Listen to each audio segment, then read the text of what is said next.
ہماری قوم کا مزاج ہے، حلوہ بنے تو سب سے آگے، زردہ بنے تو سب سے آگے۔ حلوے تو کھائے گا تو سیرت کون سیکھے گا، زردے تو کھائے گا تو سیرت کون سیکھے گا۔ میرے سرکار غوث پاک کا کردار دیکھو، اللہ اکبر۔ سرکار غوث پاک کے دور میں گویا تھا جس کی آواز بڑی اچھی تھی، اتنی اچھی آواز تھی کہ لوگ اس کو گانا سننے کے لیے بلایا کرتے تھے، وہ گانے گایا کرتا تھا۔ لیکن اب سنو اللہ والوں کے کام کیا ہوتے ہیں، سننا ذرا غور سے اس بات کو، شاید کہ اتر جائے تیرے دل میں میری بات۔ انہوں نے غوث پاک کے دور میں جب اس نے گانا شروع کیا نا، میرے غوث پاک فرماتے ہیں سن تیری بڑی اچھی آواز ہے، گانے نہ گایا کر، اس سے اللہ ناراض ہوتا ہے، کچھ اور نعت پڑھ لیا کر۔ وہ کہنے لگا یار دیکھو تو عبد القادر کو میری کمائی سے جلن ہوتا ہے، میری شہرت سے جلتے ہیں۔ اللہ اکبر۔ غوث پاک کو اور چوراہے پہ کھڑے ہو کے برائیاں کرنے لگا۔ آج بھی کچھ لوگ ہوتے ہیں نا، ان سے کہہ دو کہ صاحب یہ کام نہ کرو تو کہتے ہیں نہیں جی تم تو میری برائی مجھ سے جلتے ہو، میری ترقی سے جلتے ہو۔ اللہ اکبر۔ ایسے ہی اس نے جواب دیا۔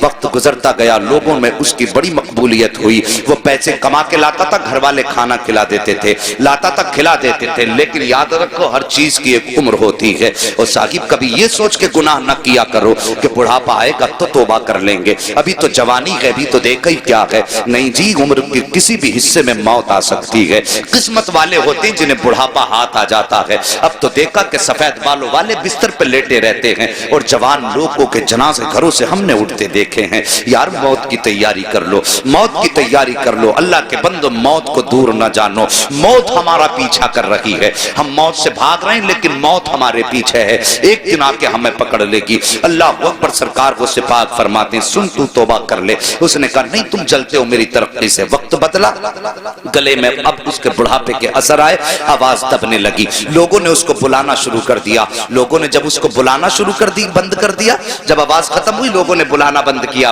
پیسہ ختم ہوا، گھر والوں نے کھانا کھلانا بند کیا۔ کچھ دن تک پیسہ رہا، گھر والے کھلاتے رہے، لیکن جب پیسہ بالکل ختم ہوا گھر والوں نے اس کو کھانا دینا بند کر دیا، اپنوں نے منہ لگانا بند کر دیا۔ جب اپنوں نے منہ لگانا بند کر دیا، پھٹے کپڑے ہو گئے، میلا لباس ہو گیا، کوئی کھلاتا نہیں تھا، مکھیاں بدن پہ بھنکنے لگی، کوئی پاس نہیں بیٹھاتا تھا، جا کے قبرستان میں جا کے بیٹھ گیا، سوچنے لگا ایک دن یہیں پہ آنا ہے، ہو سکتا ہے کوئی مجھے کاندھا نہ دے۔ یہ سوچ کر کے قبرستان جا کر کے بیٹھا، دنیا مخالف ہے، کوئی کاندھا نہیں دے گا، مروں گا تو یہیں رہ جاؤں گا۔ لیکن اللہ اکبر، ایک دن اسی قبرستان کے پاس سے میرے سرکار غوث پاک کا گزر ہو جاتا ہے، اور وہ کریم ابن کریم جو ٹھہرے، وہ سخی ابن سخی جو ٹھہرے، اللہ اکبر، جیسی قبرستان کے پاس سے گزرے وہی لباس اس کا پرانا ہے، مکھیاں اس کے بدن پہ ہیں۔ میرے غوث نے قدم روک دیے، غور سے دیکھا، دیکھنے کے بعد پہچان گئے یار یہ تو وہی گویا ہے جو چوراہے پہ کھڑے ہو کر میری مخالفت کیا کرتا تھا، جو چوراہے پر کھڑے ہو کر کے میری برائی کیا کرتا تھا۔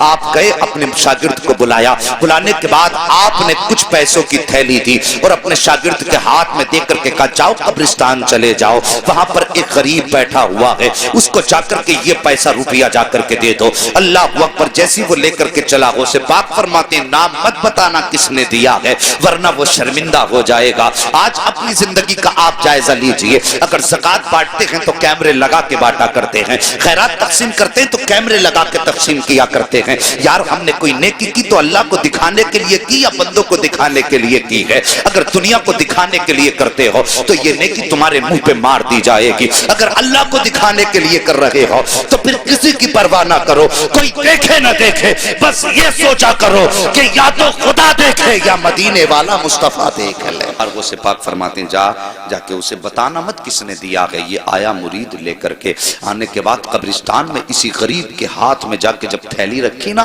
اس نے یوں چہرہ اٹھایا اور دیکھ کے آنکھوں میں آنسو آ گئے، کہنے لگا یار یہ تو بتا دے، پورے شہر کے اندر کسی نے مجھے منہ تک نہیں لگایا، کوئی مجھے ایک وقت کا کھانا دینے تیار نہیں ہے، یہ بتا یہ اتنا احسان کس نے کر دیا ہے؟ کون ہے اتنا مہربان جو مجھ سے اتنا پیار کرتا ہے؟ شاگرد کہتا ہے مجھے دینے کا حکم ہے، بتانے کا حکم نہیں دیا گیا ہے۔ یہ کہہ کے شاگرد جب چلنے لگا، اس نے کہا ٹھہر مجھے پتا ہے۔ اللہ اکبر، جیسی وہ واپس آیا ہے، وہ مرید شاگرد آ گیا، سرکار غوث پاک پڑھانے میں مصروف ہیں، جب واپس آیا تو آ کر کے وہی فقیر بھکاری دروازے دروازے پہ کھڑا ہو گیا، آ کر کے میرے غوث نے دیکھا کھڑا ہے، اٹھ کے اپنی جگہ سے کھڑے ہو گئے اور فرماتے ہیں بتا اب بھی کچھ کمی رہ گئی ہے؟ اتنا سندا تھا، آنکھوں میں آنسو آئے، ہچکی بھر کے رونا شروع کر دیتا ہے۔ میرے غوث اپنی جگہ سے چلے ہیں، چلنے کے بعد اس کے پاس جا کے کھڑے ہو گئے۔ وہ کہتا کہ سرکار میں تو یہ سوچ رہا تھا، ساری زندگی میں نے آپ کی مخالفت چوراہوں پر کی ہے، ساری زندگی میں نے چوراہوں پہ کھڑے ہو کے آپ کی برائی کی ہے، میں یہ سمجھتا تھا میرا دشمن اگر یہاں پہ کوئی سب سے بڑا ہے تو وہ آپ ہیں، لیکن میں سمجھ نہیں پایا تھا آپ اتنے بڑے سخی ہو، اتنے بڑے کریم ہو کہ میں یہ سمجھ نہیں پا رہا ہوں کہ آپ نے میری اتنی بڑی بڑی خطائیں معاف کر دی ہیں، اتنا سننا تھا۔ میرے غوث مسکرا کے کہتے ہیں بتا اور بھی کچھ چاہیے؟ اس نے کہا سرکار مجھے یاد ہے ایک بار جوانی میں مجھ سے کہا تھا کہ توبہ کر لے خدا راضی ہو جائے گا، میں نے آپ کی نہیں مانی تھی، اب بس اتنا بتائیے کیا آج توبہ کروں گا تو کیا میرے گناہ معاف ہو جائیں گے؟ میرے غوث مسکراتے ہیں اور کہتے ہیں لا ہاتھ بڑھا دے، ہاتھ میں ہاتھ دے دے، صرف توبہ سے گناہ ہی معاف نہیں ہوں گے بلکہ اللہ تجھے محبوب بھی بنا لے گا۔ اس نے اتنا سنا ہے، تڑپ کے کہتا ہے سرکار کیا اتنا بڑا کرم بھی ہو سکتا ہے؟ میرے غوث کہتے ہیں ہاتھ بڑھا دے، توبہ کرنا تیرا کام ہے اور تجھ کو ولی بنا دینا یہ عبد القادر جیلانی کا۔ نعرہ تکبیر!